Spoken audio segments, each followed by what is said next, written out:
Just before I get to the old Mercy Private here in, I think this is East Melbourne, on Grey Street it is. It's about, I don't know, 5 torpedo punts from the MCG, where Big Plugger was going to see a specialist back in 1988. After his first year in 1983, my family had a caravan down at Torquay. We used to spend all our summers down there. And I remember, Plugger made a bit of an impression in his first year as a 17-year-old. And during the day, on the surf beach, on the big, if you've been to Torquay before, there's a big hill there, and I'm pretty sure it might have been New Year's Eve, but it was afternoon. Plugger was there with a whole group of mates. I'm pretty sure they weren't St Kilda mates. They were maybe mates from Ballarat. And they had 3 or 4 of those, the foam eskies, full of grog. And Plugger was there sinking them, about 1 o'clock in the afternoon on this really hot day, in for a huge session. And he had he had a yellow singlet on. He was a little bit overweight. He wouldn't have been doing a hell of a lot over the pre-season, Big Plugger. But he had the white St Kilda shorts on. And I was only quite a young teenager at the time. And I just thought to myself, that's one of the biggest fucking backsides I've ever seen in my life. G'day guys, welcome. This is the third time I reckon I've started this video, because I'm in the Fitzroy Gardens here. This is an historical video, by the way.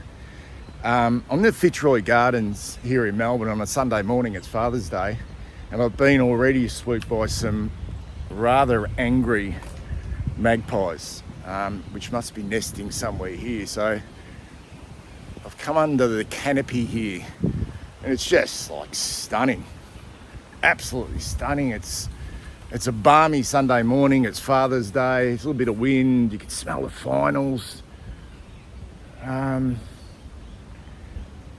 Wife said to me, "What do you want to do on Father's Day? Do you want to go out for breakfast, go out for lunch?" And I said, actually, I wouldn't mind just taking some time out and going into the city and do a video. And I've sort of wanted to do this one for quite a while as I walk and talk. Where the fuck are those magpies? I've been fascinated by this off-field incident which took place in 1988 for a long time now. I kind of find the incident really funny looking back at it. And it was big at the time, and it's not far from here, so I'll go to that location shortly. But what were you doing in 1988, 37 years ago? Because it is a long time ago. Quick Google search, memory starting to fade, and I went, oh, that's right, the bicentenary, 1988. The tall ships sailing into Port Phillip Bay here in Melbourne. The protests. Remember the World Expo in 1988 in Brisbane? Was that successful? I remember it. A lot of people from Melbourne travelled there, but I don't know if it was big or not, but I definitely remember that. I remember Scott and Charlene getting married on Neighbours. Didn't realise that was in 1988, and I didn't realise that Home and Away started in 1988 as well, and it's still going. I Should Be So Lucky by Kylie Minogue was the biggest hit here in Australia. The Age of Reason, Johnny Farnham came in at number 2. The 2 biggest films here were Crocodile Dundee 2 and Young Einstein. Remember Yahoo Serious? Wasn't he in a bit of trouble recently? I read somewhere. And in America, we had Good Morning Vietnam, and the fashion, man, the fashion was horrendous. Just looking back, acid wash jeans, mullets, frizzy perms, Kendone jumpers, shoulder pads. Oh, just a lot. just the lot. John Cain was the Premier of Victoria. Bob Hawke was still the Prime Minister of Australia. Personally, I took a gap year from playing football. I was at university in Ballarat. I was in my second year. I'd just spent 2 years at the Carlton Football Club in the under-19s, just desperately, desperately, trying to get an invite to train with the seniors once my time in the under-19s was finished. But unfortunately, that invitation never came. So I was given the flick, which was understandable. I wasn't good enough. So decided to take a gap year and not play football at all in 1988. In fact, I didn't really follow a lot of footy. I could just remember Hawthorn smashing Melbourne in the 1988 grand final by, 96 points. They came off a grand final loss against the Blue Baggers in 1987. They were the best side in that year. The 15-metre penalty went to 50 metres. And there was this off-field incident involving one of the all-time greats of the game, Tony Plugger Lockett. And that's where I'm going to go today, because that off-field incident was huge at the time. Like, it was massive, but it's kind of, it's 37 years ago. It's kind of been forgotten. And you know, I love my location videos, the old then and now. So I want to line up some pictures and images. I'm assuming the place is still there. It's not far from here. It's not far from the MCG. So yeah, let's go on a bit of a journey together. No one forgets Tony Plugger Lockett. No one.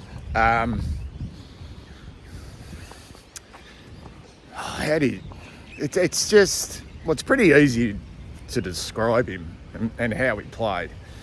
It was kind of quiet and a bit of an enigma off field, shied away from the media. But on field, he kind of had a quiet demeanour as well, but at the same time he was incredibly violent, and you wouldn't have wanted to get in his way. But what a career. A legend of the AFL. Boy from North Ballarat, St Kilda zone back in the day, the old country zones. Came to Moorabbin as a 16-year-old. Made an immediate impact. Debuted at 17. Coincidentally, debuted for the Saints against Geelong and played his last game when he was at Sydney against Geelong as well. And he just had an unbelievable career. 281 games, 183 for the Saints between 1983 and 1994. He kicked an incredible 898 goals for the St Kilda Football Club in that time. Then went to Sydney in 1995 and stayed there until 1999 and made a bizarre comeback in 2002. Just 2 games shy of 100 games for the Swans, and kicked, once again, an incredible 462 goals for the Sydney Swans in that time. It was only 17 when he debuted. And 1,360 goals. The greatest ever in the history of the game. Only 6 players in the history of the VFL/AFL have kicked 1,000 goals. And I understand, it's a different time. It's a different time. And those 6 players, Lockett, Coventry, Dunstall, Franklin, when you think about that, Buddy Franklin, number 4, Doug Wade and Gary Ablett Sr. Now, Plugger and Dunstall probably didn't leave the goal square, let's face it. Kicked the ton 6 times. I think his biggest tally was 132. I think it's a record, 6 times 100 goal kicker with Jason Dunstall. I think that's right. Team of the century at both clubs. Hall of Fame and Ledger's status of the AFL, and played in quite a few finals, a few with St Kilda, and then went to Sydney and obviously played in just the one grand final in 1996 against North Melbourne, and actually performed really strongly on that day and kicked 6 goals. But yeah, what a man. I'm just taking a seat here. Wow, it's beautiful. I mean, we all remember his goal kicking feats. I mean, just go to YouTube and have a look at him. He was a beautiful set shot for goal. He was quick on the lead, good overhead, amazing player. But there was some incidents like there was in the time. I mean, the biggest one for me was back in 1994 when Plugger was in his last year at St Kilda, and the Saints were playing Sydney at the SCG, and they trailed by 51 points or something like that. And he cleaned up former Fitzroy player utility, ended up playing in a couple of premierships. Very good player, Peter Caven. He played in 2 premierships, 97 and 98 for Adelaide. And he filled in the hole in front of Plugger, and Plugger just steamrolled him. I think he broke his jaw, and I think he got like 8 weeks or 10 weeks for that incident. But in that game, he ended up kicking 11 goals in that game and single-handedly won St Kilda that game. Kicked 3 goals in the last quarter, and the Swan supporters are getting stuck into him, and I think it was his last goal that put the Saints up. He booted the ball really hard into the crowd. Really hard into the crowd. When the final siren sounded, he gave it the up yours gesture to the Sydney Swans supporters, and the next year he made his way to the Harbour City. So that's Plugger Lockett. But this incident in 1988, when he was at the St Kilda Football Club, he'd come off a Brownlow medal. In 1987, he tied with Johnny Platten, I think on something like 20 votes or something. It wasn't a big tally. First full forward to win a Brownlow medal. Have a look at that. Beautiful little fountain there. Yeah, first full forward to win a Brownlow medal. That's never going to happen again, is it? Anyway, I think it was he hadn't started the season that well. But out at VFL Park against North Melbourne, he went up in a marking contest with, I think it was Michael Ford, Footscray defender, and landed heavily on his ankle. And yeah, Plugger went down and would take no further part in the season. And that was I think in round 11. And this is where the controversy happened, post that incident at VFL Park in round 11 of 1988. All right, let's put some important context around the incident. I mean, it started on field in round 11 of 1988. Tony Lockett, leading goal kicker in the game. I think he played 8 games in that year, kicked 35 goals. Hadn't probably set the world on fire in 1988 after coming off a Brownlow medal, but he was. I mean, he was pretty much a one-man band for St Kilda. And it was Michael Ford who was the player that slightly nudged him, which meant that Plugger awkwardly landed on his ankle. Cut a long story short, he had a cracked bone in his ankle. Season over. Season done and dusted. He was so disappointed, he went back straight away to Ballarat to get away from Melbourne, to be with his family.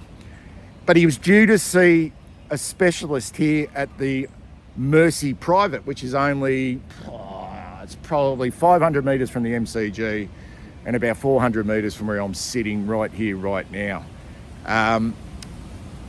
St Kilda, and it was the media obviously were very, very interested in this because he wasn't going to take any further part in the season.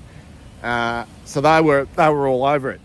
So St Kilda contacted both Channel 7 and Channel 10, Peter Donegan at Channel 7, and a youngish Eddie Maguire, who was 24 years of age at the time. He was working for Channel 10, and they said, Plugger's going to be at the Mercy Private, I think it was at 10 o'clock in the morning, to see a specialist, get along, get some footage, maybe get a word or two from him, and yeah, we'll leave it at that. But St Kilda didn't, I mean, this was before mobile phones, and St Kilda didn't bother telling Tony Lockett. So you can only imagine when he rocks up to the Mersey Private, knowing his season's gone, and he's upset about that. He's with his old man, Howard Lockett. I think maybe one of his brothers as well. He had no idea that the media were going to be there, and he's on crutches, and there's cameras there and reporters, Eddie Maguire, Peter Donegan, and you guessed it, shit hit the fan. The St Kilda Football Club told Channel 10 and Channel 7 when and where Lockett would be arriving at the hospital, and gave permission to myself, Eddie Maguire, and Peter Donegan to interview the gun full forward. The only trouble was, no one told Tony. The result, what would have been a normal sports story, turned into that night's lead news story and one of the most famous incidents in the game.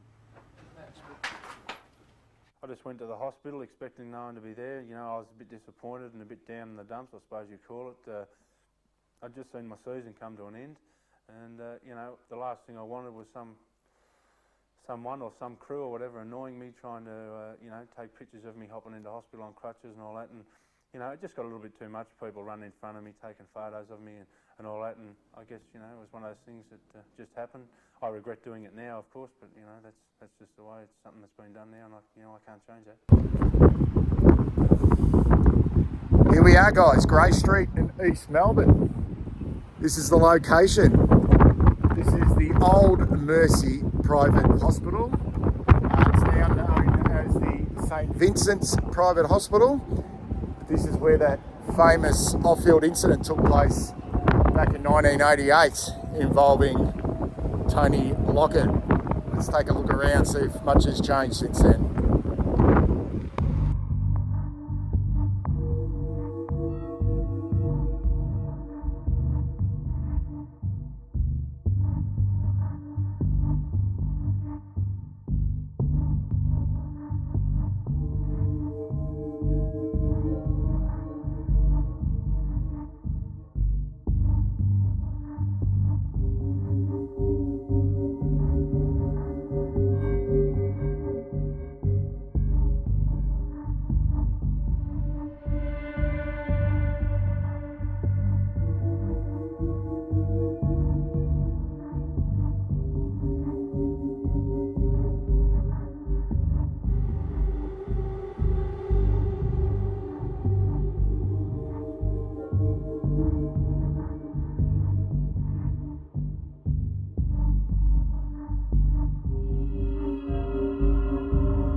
This is where Plugger would have fallen over, right here, with his crutches. And it would have been here, guys, that